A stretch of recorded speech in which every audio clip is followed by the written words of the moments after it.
অনেক সবজি এবং মাছের আমরা পাতুরি রান্না করে খেয়ে থাকি।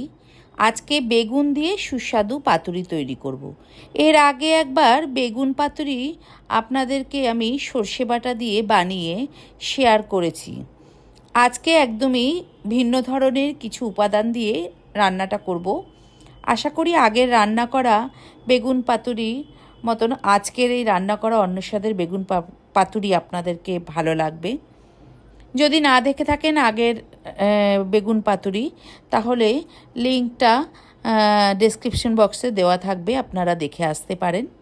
তাহলে চলুন আজকের রান্নাটা দেখি। নমস্কার বন্ধুরা, আমি কাকলি ফুডেতে মোটে চ্যানেলে সকলকে স্বাগত জানাচ্ছি। এখানে দুটো মাঝারি মাপের বেগুন নিয়েছি। বাজারে তো বিভিন্ন শেপের সাদা বেগুনি কালারের বেগুন পাওয়া যায়।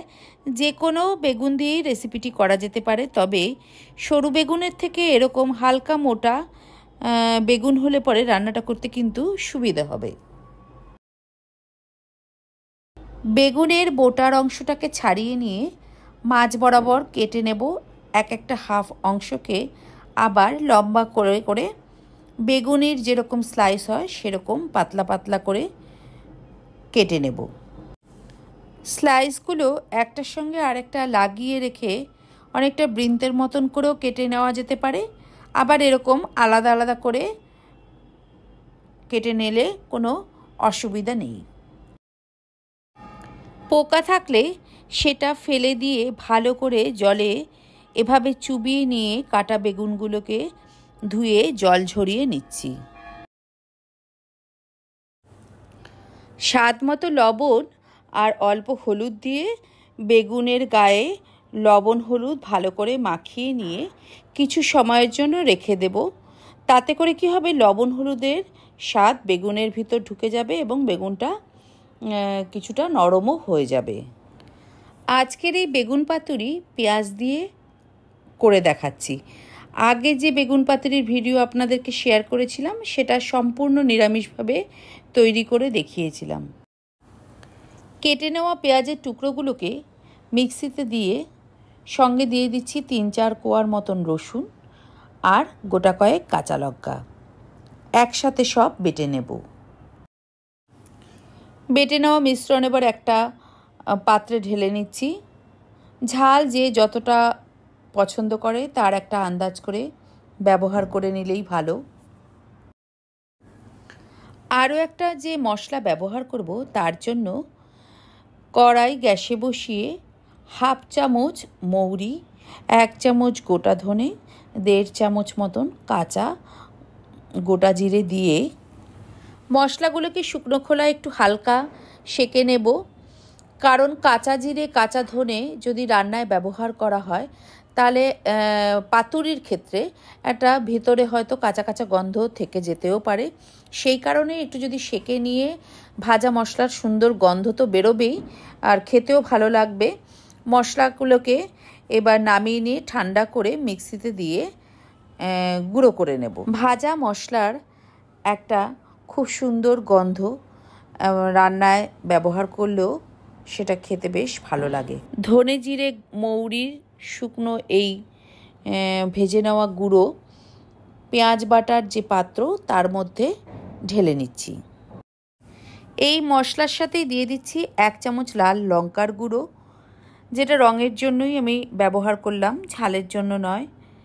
1 চামচ হলুদ গুঁড়ো, স্বাদ মতো লবণ, যতটা মশলা তার একটা আন্দাজ করে দিয়ে দেব স্বাদ মতো মিষ্টি, হাফ চামচ আমচুর পাউডার। আমচুর পাউডার ব্যবহার করার ফলে একটু টকটক স্বাদ হবে। হাফ চামচ আদার গুঁড়ো, অল্প সর্ষের তেল দিয়ে সমস্ত উপকরণ ভালো করে একে অপরের সঙ্গে মিশিয়ে মাখিয়ে নিতে হবে। যদি বেশি শুকনো শুকনো হয় মনে হয়, সেক্ষেত্রে অল্প করে জল ব্যবহার করে নেওয়া যেতেই পারে। তবে মেখে নেওয়াটা সময় কিন্তু মাখাটা যেন খুব ভালো করে হয় সেটার দিকে লক্ষ্য রাখতে হবে। মিক্সিতে পেঁয়াজ বাটার পরে মিক্সি ধোয়া যে জল ছিল সেই জলই কিন্তু আমি অল্প অল্প করে ব্যবহার করলাম এই মিশ্রণটা মাখার ক্ষেত্রে।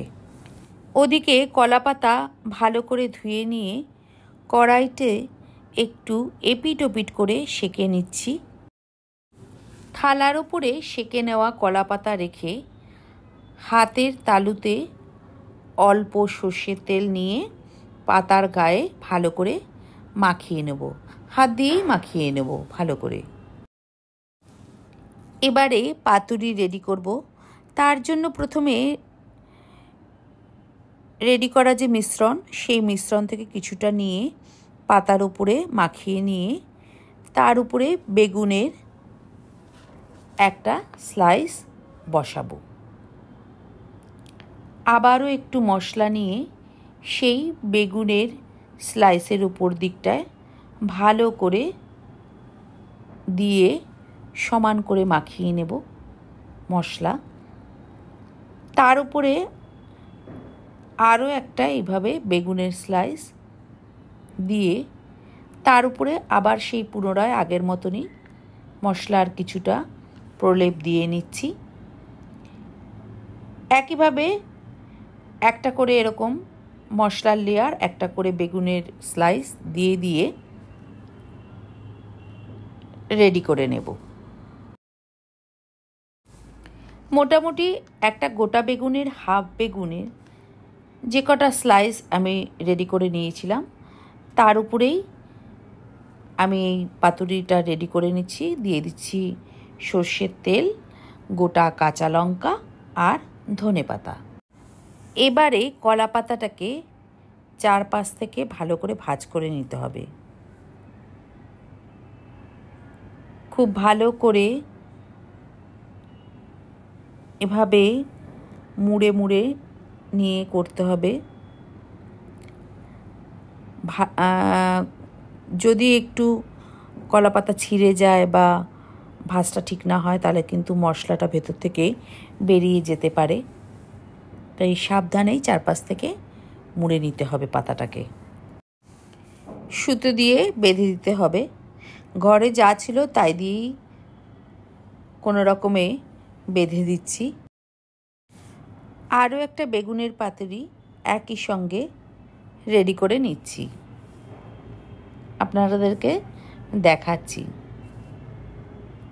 এই রান্নাটা করা কিন্তু খুবই সহজ, সব কিছু ঘরেই থাকে, ঘরের উপাদান দিয়েই অতি সহজে তৈরি করা যেতে পারে। আপনারাও একবার বাড়িতে এভাবে করে দেখবেন, খেতে ভালো লাগবে গরম ভাতে বিশেষ করে। আর মোটামুটি সব কিছু যদি আগে একটু রেডি করে নেওয়া যায় তাহলে কোনো ব্যাপারই না, যখন তখনই কিন্তু, বিশেষ করে বাড়িতে অতিথি এলেও করে রান্নাটা খাওয়ানো যেতেই পারে। কড়াইতে অল্প একটু তেল দিয়ে ভালো করে কড়াইয়ের গায়ে মাখিয়ে নিচ্ছি। পাতুরিগুলোকে ভাজার জন্য এবার কড়াইতে সেট করে দিচ্ছি। এমনভাবে সেট করব যাতে ফ্লেমের হিটটা ধীরে ধীরে হলেও দুটো পাতুরির মধ্যেই সমানভাবে পড়ে। একটা ঢাকনা দিয়ে ঢেকে দেব এবং গ্যাসের ফ্লেম মিডিয়ামে করে নিয়ে কিছু সময় তো অপেক্ষা করতেই হবে পাক হওয়ার জন্য। মিনিট 7-8 অপেক্ষা করার পরে ঢাকনা খুলে দেখে নিচ্ছি। পাতুরিগুলোকে এবার একটু উল্টে দিচ্ছি। কিছুটা তো এক পিঠ ভাজা হয়েছেই, অপর পিঠটা ভাজার জন্য এই পিঠটাও কিছুটা সময় ভাজার জন্য অপেক্ষা করলাম। আর গ্যাসের ফ্লেম ওই মিডিয়ামে রেখেই পাকটা করছি, রান্নাটা করছি। উল্টে পাল্টে একটু দেখে নিচ্ছি। ওপরে কলা পাতাটা তো বেশ ভালোই ভাজা ভাজা হয়ে এসেছে। দেখুন যে কলা পাতার যে মোড়ক সেটা কিন্তু অনেকটা ফুলে ফুলে উঠেছে, তার মানে ভেতর থেকে পাকটা ভালো হয়ে এসেছে। এবার গ্যাসের থেকে আমি নামিয়ে নিচ্ছি। একটু মোটামুটি ঠান্ডা করে নিয়ে যখন দেখবেন কলা পাতাটা ধরতে পারছেন তখন এর মোড়কটা খুলতে হবে। আমি একটা কাঁচির সাহায্যে প্রথমে সুতোটাকে কেটে নিয়ে তারপরে আস্তে করে কলাপাতার মোড়কটাকে খুলে নিচ্ছি। মোটামুটি দেখুন বেশ ভালোই কিন্তু পাক হয়ে গেছে, সেটা বোঝা যাচ্ছে।